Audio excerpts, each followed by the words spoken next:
ቢያንስ ምግቡን ላስቀምጠው። እሺ ቢያንስ ከመሬት ላይ ተነሳ እንጂ። እሺ ወይም እምቢ ሳትይ በፍጹም ከዚያ ልነሳ። ቆይ ግን እምቢ ብለስ? የኔ ቆንጆ አትይኝማ።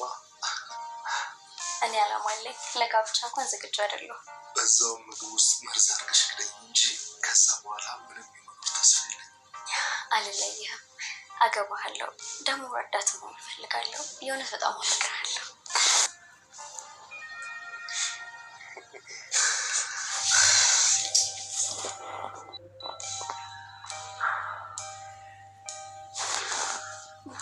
ምናልባት ቢያንስሽን ደስ የሚልሽ ነገር ግን ለማድረግ የተቻለ ያለው በጣም አፈቅርሻለሁ።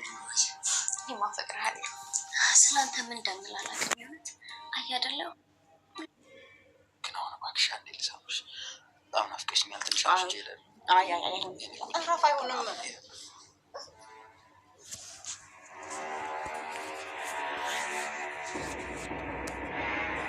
ሚራና ሮቤል እጅ ከፍንጅ ተያዙ። ሚራ እንግዲህ ከሮቤል ጋር እንደገና ስማግጥ ሰለሞን ይዟቸዋል። የተፈጠረው በጣም ከባድ ነገር ነው። ሰለሞን እንግዲህ ሁለቱም ላይ ከባድ የሆነ ጥቃትን አድርሶባቸዋል።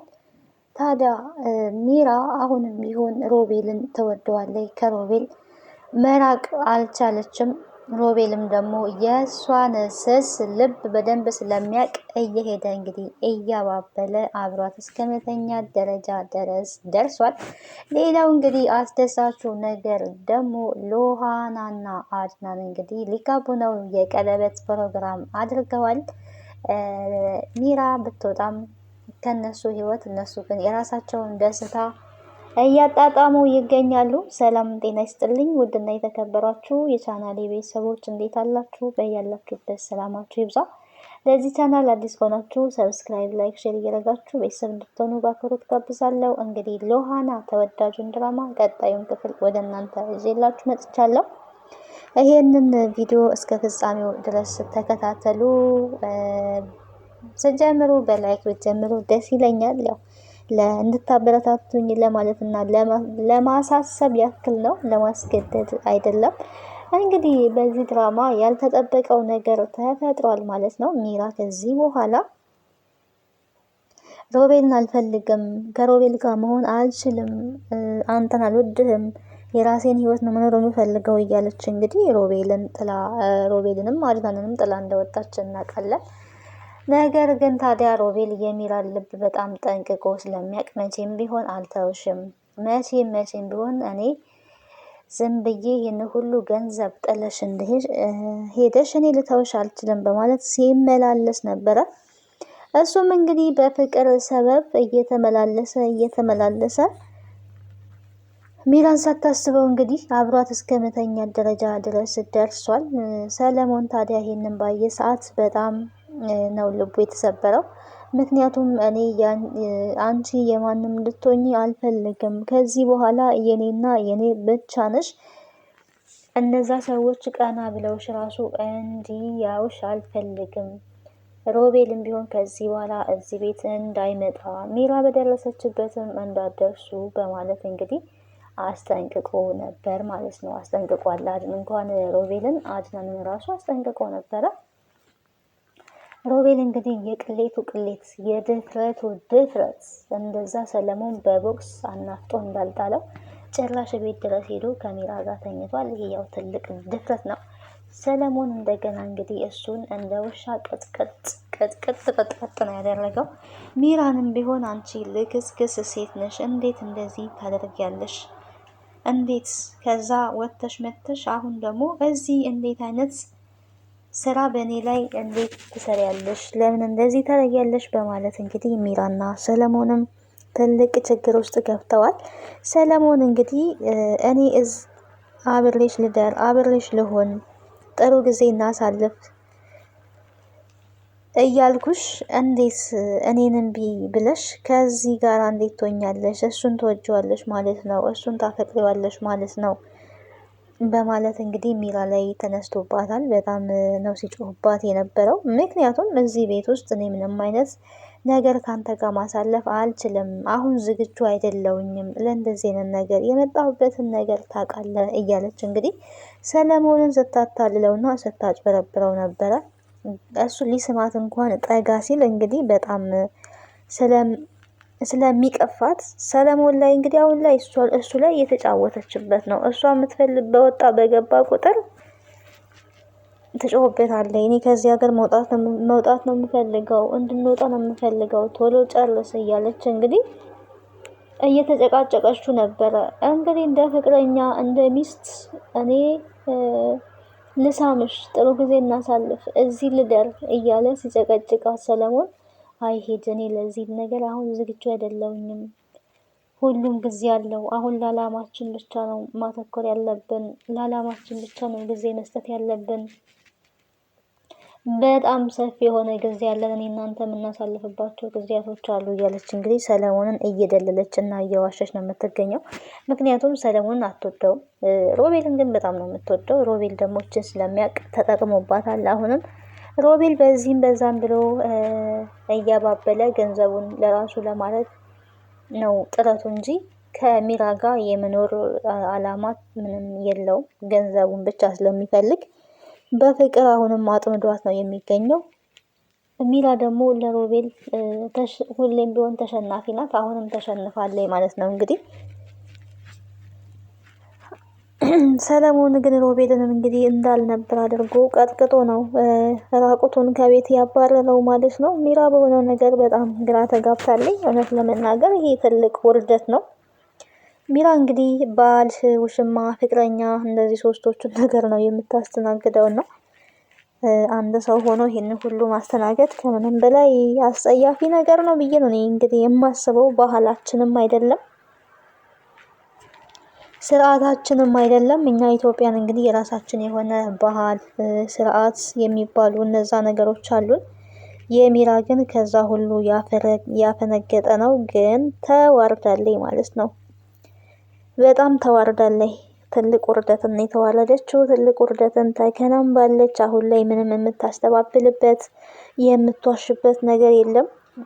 እንግዲህ አልጋ ላይ ተኝታ የተያዘችው እንዳትዋሽ እንኳን እሱ መጥቶ እያስገደደኝ ነው እንዳትል እንኳን ኦልሬዲ አብራው ተቃቅፋ ተኝታለች እና ለማዋሸት እንኳን የማትችልበት ትልቅ ቅሌት ነው የገጠማት። እንግዲህ አድናንን ለብዙ ጊዜ በዚህ መልኩ ስትሸውደው እንደቆየች አሁን ግን ሰለሞን ሊሸወድ አልቻለም ማለት ነው። በር እንኳን አልዘጉም እና እንደዚህ አይነት ተግባር ሲፈጽሙ በጣም አስነዋሪ ነገር ነው። ሰለሞን እንግዲህ ስራ ያድራል ነበረ፣ ዛሬ ያድራል አይመጣም ነበረ እያለች የነበረችው ማለት ነው። እንግዲህ ሰለሞን ደግሞ ስራ ያድራል የተባለው ሰውዬ ስራ ሳያደር ቀርቶ ቀጥታ ወደ ቤት ተመልሶ መጥቷል ማለት ነው።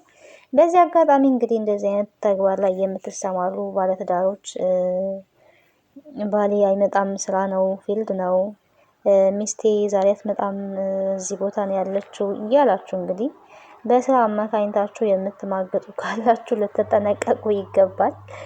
መማገጥ ያው አስጸያፊ ነገር ነው። እዚህ ምናልባት እንደው እዚህ ተግባር ላይ ካላችሁ ድንገት እንደዚህ ተመልሶ መምጣትም እንዳለ ልታስቡ ይገባል። በእርግጥ የሰው ልጅ ለህሊናው ለራሱ ብሎ ታማኝ ሆኖ መኖር አለበት። ስንታመን ለሰዎች ብለን ሳይሆን ለራሳችን ብለን ነው ታማኞች መሆን ያለብን። ሰው ነው፣ ምንም ሊለውጥልን የሚችለው ነገር የለም በህይወታችን ውስጥ ማለት ነው። ጥሩ ነገር ሰራን፣ መጥፎ ነገርም ሰራን፣ ታማኝነት ለራስ ነው። ራስን መጠበቅ፣ የራስን ክብር መጠበቅም ደግሞ ለራስ ነው እንጂ ለማንም አይደለም። እንደፈለጉ ከማንም ጋር መሆን ጥሩ ነው ብዬ በጭራሽ የማይመከር ነገር ነው። የሰው ልጅ ትዳር ካለው ከትዳሩ ጋር ተሰብስቦ መቀመጥ አለበት። ትዳር ከሌለውም ደግሞ ክብሩን ጠብቆ መኖር አለበት እንጂ ማንም የወጣው የገባ ሁላ እንደፈለገ ሀሽሽ ገዳሚ የሚልበት ሰው መሆን የለበትም ብዬ አስባለሁ። ወንድም ሴትም ራሱን ጠብቆ ትክክለኛውን የህይወት አጋር እስከሚያገኝ ድረስ መኖርና መቀመጥ ነው ያለበት እንጂ እንደዚህ መሆን የለበትም። ኃጢአት ነው። ደስ የሚለው ነገር እንግዲህ ሉሃና ይኸው ክብሯን ጠብቃ ራሷን ጠብቃ አድናን እንግዲህ በስነ ስርዓት ተንበርክኮ ቀለበት አስሮላታል ማለት ነው። ታገቢኛለሽ ወይ የሚል ጥያቄን ጠይቋታል። እሷም እንግዲህ ቃል ገብታለች። ሁሌም ላግዝ፣ ሁሌም ልረዳ፣ ከጎን ልሆን ዝግጁ ነኝ፣ ቃል ገባለሁ በማለት ቃል ገብታለች። ሮቤል ታዲያ ይህንን ባየ ሰዓት እውነት ለመናገር በጣም ተናዷል። ሮቤል አሁንም ቢሆን ሉሃናን እና አድናንን ለመለያየት ነው የሚፈልገው። አንቺ ቀለበት ምናምን እያልሽ ትጃጃ ያለሽ ወይ? የመጣሽበትን ነገር እዚህ ረስተሽ ነው ወይ? የመጣሽው እኮ እህትሽን ሳራ ልትፈልጊ ነው። ስለዚህ እህትሽን ልትፈልጊ መጥተሽ አሁን ግን እያደረግሽው ያለሽው ነገር ምንድን ነው ነበረ ሲላት የነበረው። ጭራሽ ቀለበት ነው ያለችው። ቀለበቱ በመታሰሩ እንግዲህ ሮቤል ተናዷል። ሉሃና ደግሞ ለሱ አድናን ቀለበት አስበልኝ እኮ አያምርም ወይ እስኪ የው እያለች ነበረ። ያው ለጠላት እንደዚህ አይነት ነገር ለሚቀና ሰው ማሳየት ጥሩ አይደለም ብዬ ነው የማስበው። ኦልሬዲ ያው እጇ ላይ ያየዋል ቀለበቱን። ምንም ሊያመጣምም አይችልም። ቢቃጠልም ተቃብሎ ሲበቃው ይተዋል። ይሄንን ታዲያ ለሚራም ሄዶ ነግሯል። ሚራ ያለችበትን ቦታ ደግሞ አድናን ኦልሬዲ አውቋል። አሁን ላይ ያሳይቶታል። ያሳየበት ምክንያት የሚራ እርጉዝ ለመሆን ሲታወቅ እንግዲህ የት ነው ያለችው ውሰደኝ ብሏል። አድናን እንግዲህ በልጁ ልጅ ይኖረኛል ብሎ ሲጠብቅ ሲጓጓ ኖሮ ልጅ ሳያገኝ ቀርቷል እና በዚህ አማካኝነት በጣም ስሜታዊ ሆኗል። በጣም ተናዷል። እንግዲህ ሄዶ ሲጥ ሊያረጋት ቤት ድረስ ሄዶ ነበረ። አጋጣሚ ሆኖ እንግዲህ ቤት አልነበረችም። የት እንደሄደች ባይታወቅም በር ክፍት አድርጋ ወጥታለች። አሁን ደግሞ ሮቤልን እሱ እያመነው አይደለም። አድናን ሮቤልን በጭራሽ ሊያምንም አልቻለም። መቼም ቢሆንም ደግሞ እሱን አያምነውም ማለት ነው።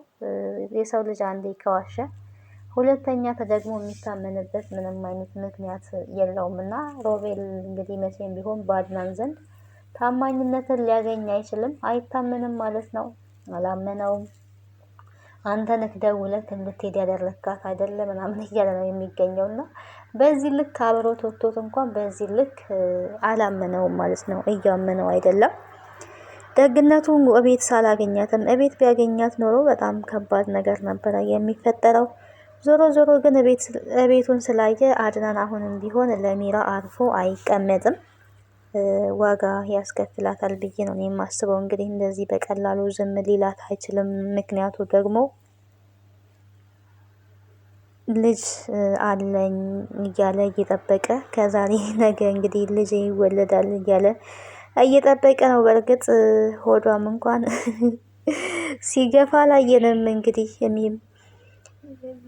ልጅ ከሆነ ይገፋል፣ ቂጣ ከሆነ ይጠፋል እንደሚባለው እንግዲህ የእሷ እዛው ቂጣም ምንም ልጅም አይደለብና ተጫውታባቸዋለች። እንግዲህ በዚህ ልክ ማስመሰሏ ታዲያ አድናንን እጅግ አስቆጥቷል። በጣም ተቆጥቷል። በጣም ተናዷል። በጣም ስሜታዊ ሆኗል።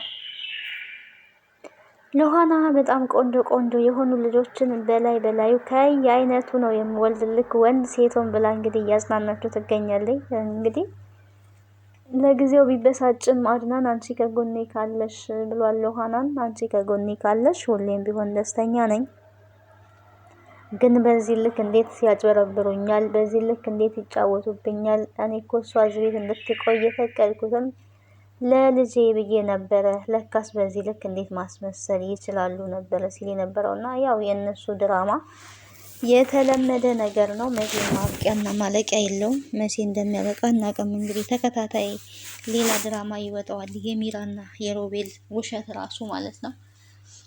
አሁን ላይ ታዲያ አድናን ሊከስሽ ነው በማለትም እንግዲህ አስፈራርቷታል። በጣም ጨንቋትማል። ግን ይሄን ሚስጥር ደግሞ የነገርከው አንተ ነህ እያለች ሮቤልን እየጮኸችበት ነው የምትገኘው። በእርግጥ እንግዲህ መጀመሪያ ያገኘችው ወረቀቱን ሉሃና ናት እንጂ እሱ አይደለም። ግን ሉሃና ብታገኝም አልካደም። አሁን ላይ ሉሃና በሲስተም ሮቤልን አሳምነዋለች። አሁን እኮ የሚራን ውሸት ብታጋለጥ ጥቅሙ ላንተ ነው።